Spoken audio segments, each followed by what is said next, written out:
So I mentioned the Steelers here getting Avery Williamson. They will face the Browns again in Week 17, final regular season week, the all-divisional week, as we know here in the NFL. Obviously, the Browns are going to be playing that game and every game up until that point without Odell Beckham Jr. Key, the early returns yesterday on life without OBJ, for anybody that thought that was the case, they might want to eat their words at this point. Well, I thought that Baker Mayfield would be better as a quarterback.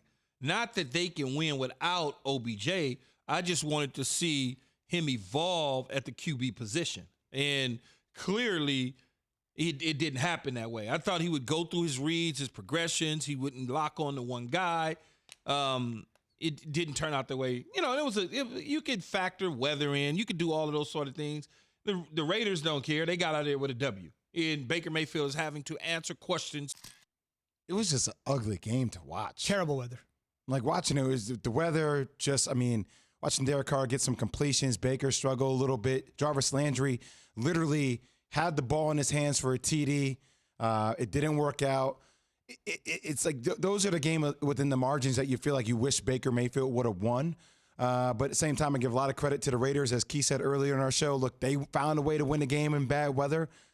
I don't take away anything from that game being like, all right, like it's over. Like I didn't think anybody expected this team to be better without OBJ. I don't think anybody. I mean, for people that started to run away with that narrative, Key, I know you didn't say that. You thought he would have been able to go through his progressions better. Yeah, they're not going to be better without OBJ. You got to be a damn fool to think they're going to be better. Thank you. That doesn't work like that. I just thought that the quarterback would have played better because he's not locked on to someone that he trusts and he believes in. And what happens with quarterbacks, just like if you was playing point guard and pushing the ball up the court, you feel comfortable kicking to certain people in the corner opposed to other guys. You're like, well, I see him, I'm going to kick to him because I know he's going to knock down the three.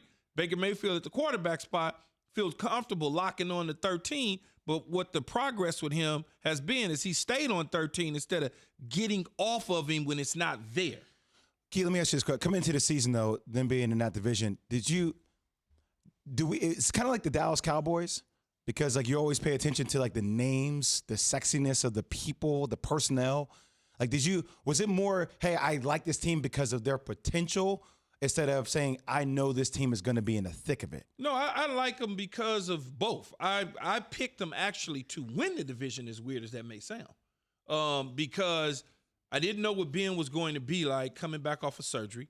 And Lamar was going to have a good season, but then in the end, sometimes your sophomore, I would call him his sophomore season, because he didn't really play, even though he led him to the playoffs his freshman year, his first year.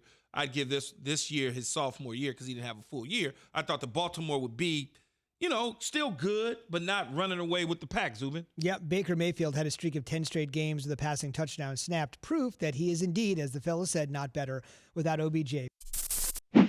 Thanks for watching ESPN on YouTube. For live streaming sports and premium content, subscribe to ESPN Plus right now.